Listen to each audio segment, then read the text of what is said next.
Ok. Hablemos entonces de los cambios embrionarios que ocurren simultáneamente a la implantación durante la segunda semana, que es el segundo objetivo de la clase de hoy. Primeramente, cuando el trofoblasto se pone en contacto con el endometrio, ¿okay? Se va a diferenciar en dos capas. Una capa, que es esta que está aquí, que es el citotrofoblasto, que la identificamos porque son células que tú puedes determinar el límite de la célula. Fíjense que hay una, aquí hay otras, y son uninucleadas, ¿ves? Un solo núcleo. Mientras que el sincitio trofoblasto es como una maraña, más o menos, de células, es multinucleado y no puedes delimitar las porciones de cada una de las células como bien si lo podemos hacer en el citotrofoblasto. Ya hemos hablado de que es el sincitio quien invade y estas células del sincitio trofoblasto se van a originar a partir de divisiones mitóticas del citotrofoblasto que produce células que van a nutrir esta capa del sincitio trofoblasto. Y que la función más importante del sincitio trofoblasto no es solamente invadir el endometrio, sino también la producción de la beta-HCG. ¿Okay? Entonces, el sincitio trofoblasto, como ya les dije, es multinucleado y no hay límites celulares en él. ¿Okay? Esto ocurre en el día 8, ¿okay? Que empieza ya a verse los cambios a nivel de lo que es el embrioblasto. En el día 8 empieza a verse los cambios entre lo que serían las dos capas del embrioblasto, que son epiblasto y hipoblasto. Aquí el hipoblasto lo representamos en amarillo, fíjense que son células cúbicas, mientras que el epiblasto son células cilíndricas. ¿Okay? Entre las células del epiblasto se empieza a formar esta cavidad, está aquí, que luego se empieza a llenar de líquido, y las células del epiblasto que migran hacia el techo de esta cavidad y que tienen relación con el citotrofoblasto son las que van a diferenciarse en amnioblastos. ¿Okay? Fíjense acá, como tenemos el hipoblasto en amarillo, células cúbicas, el epiblasto, células cilíndricas altas, y en esta porción, que es en el centro, se empieza a formar una cavidad y las células del epiblasto que quedan por encima, ¿okay? Se van a ir alargando, fíjense, y diferenciándose en amnioblastos, ¿okay? Que van a dar origen luego a la membrana amniótica. Y esta cavidad que se forma acá, que va llenándose de líquido, es lo que va a dar origen a la cavidad amniótica. Entonces, en el día 8, el citotrofoblasto y el sincitiotrofoblasto se diferencian, ¿ok? Y ya hablamos de la importancia del sincitiotrofoblasto en la producción de la beta-HCG. El disco bilaminar se divide en dos, en hipoblasto y en epiblasto. Del epiblasto, células van a migrar hacia la parte más periférica de esta cavidad, que va a formar entonces los amnioblastos y a su vez se forma la cavidad amniótica. ¿Okay? En el día 9, el blastocito está completamente incluido en el cuerpo del endometrio, ¿okay? Y se forma el tapón de fibrina que se va a formar por donde invadió y donde hubo la proteólisis del epitelio. Y posteriormente este epitelio se va a regenerar y se va a cerrar por completo. Un hecho importante es la formación de la cavidad exocelómica o lo que llamamos el saco vitelino primitivo. ¿Okay? Células del epiblasto van a tapizar y van a migrar para tapizar por dentro esta cavidad y van a dar origen a la membrana exocelómica o la membrana de Euser, ¿okay? Que es esta que está aquí. Y con esta migración de las células del epiblasto que quedan, como decían, en el techo de la cavidad y después la van a rodear, se forma la membrana exocelómica y se forma la cavidad exocelómica o el saco vitelino primitivo. Fíjense que este es muy grande, porque el saco vitelino definitivo va a ser mucho más pequeño. Entonces aquí un diagrama de cómo serían, fíjense, el día 8 y ya para el día 9 está todo incluido lo que es el producto de la concepción. ¿Okay? Otro hecho importante entre el día 10 y 12 de esa segunda semana es la formación. Vamos a ir un poquito atrás. Fíjense que se van formando estos espacios en el sincitio trofoblasto que se llaman las lagunas trofoblásticas, pero estas no están llenas de sangre. Estas van a ir confluyendo y cuando hay la invasión endovascular, es decir, cuando este sincitio trofoblasto llega hacia lo que serían los vasos sanguíneos endometriales, las arteriolas espirales, ¿okay? Se van a llenar de sangre para formar entonces estos espacios intervellosos, ¿ok?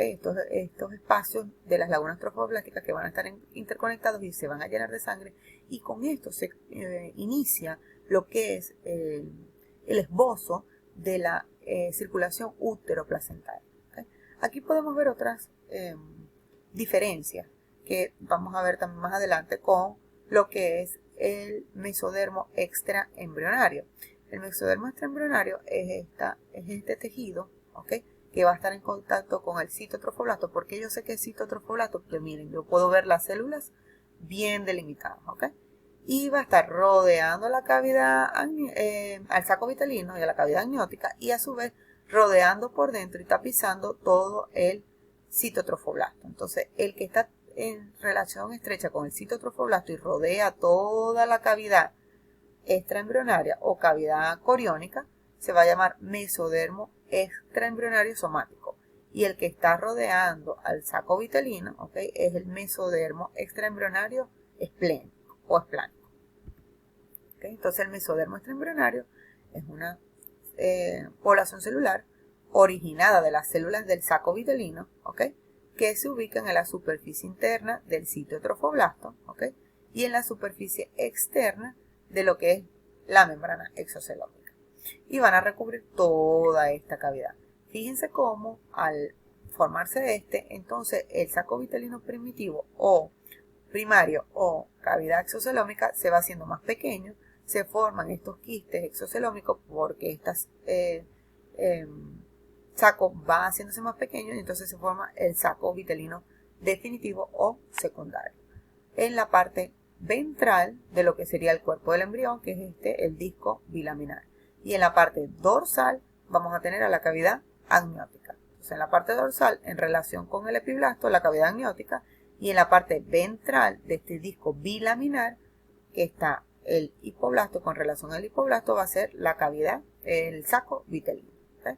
Acá vemos el sincito trofoblasto con las lagunas trofoblásticas, y se van a formar lo otro importante que se forma es el pedículo de fijación.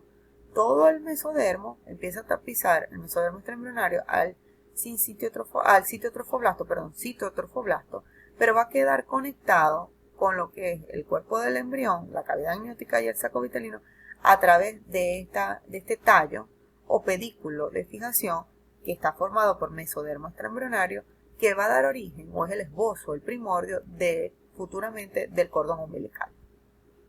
¿Okay?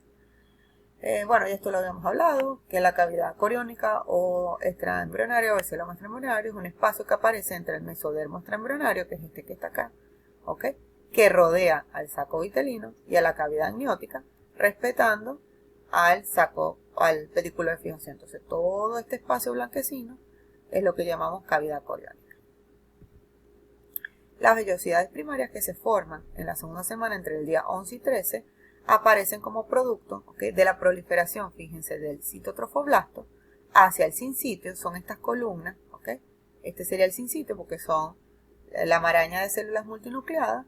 Entonces estas columnas que se forman desde el citotrofoblasto hacia el sincitio a manera de columnas van a formar las vellosidades primarias. Entonces las vellosidades primarias están conformadas solo por citotrofoblasto y sincitiotrofoblasto.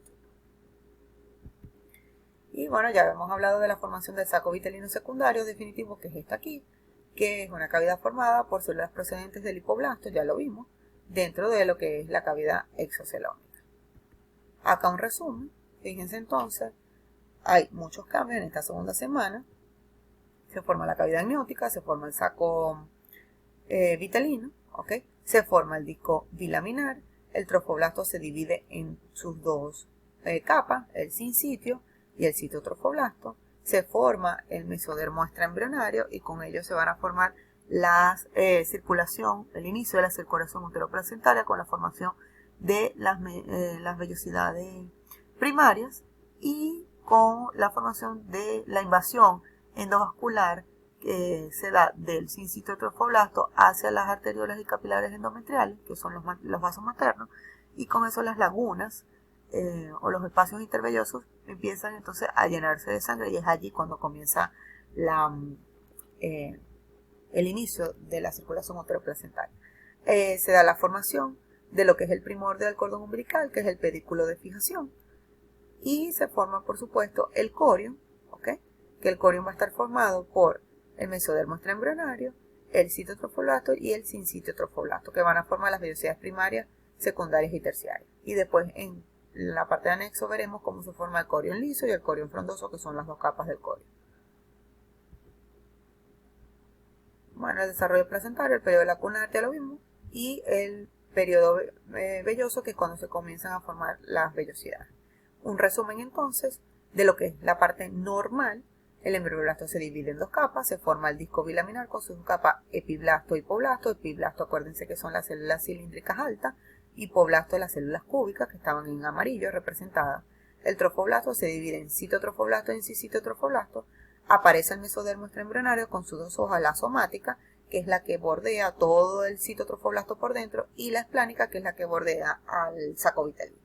Se forman las dos cavidades, amnióticas y coriónicas, y además se forma el saco vitelino definitivo. Y el corion, o membrana coriónica como también se le llama, entonces va a quedar constituido por las tres capas que le dije. La hoja somática del mesodermo extraembrionario, el citotrofoblasto y el sincitotrofoblasto. Entonces hasta aquí hemos visto lo que es el proceso de implantación normal y todos los cambios morfológicos que ocurren en el embrión como tal, ¿okay? En el blastocito para formar el disco bilaminar. En la próxima sección entonces veremos lo que son la implantación anormal.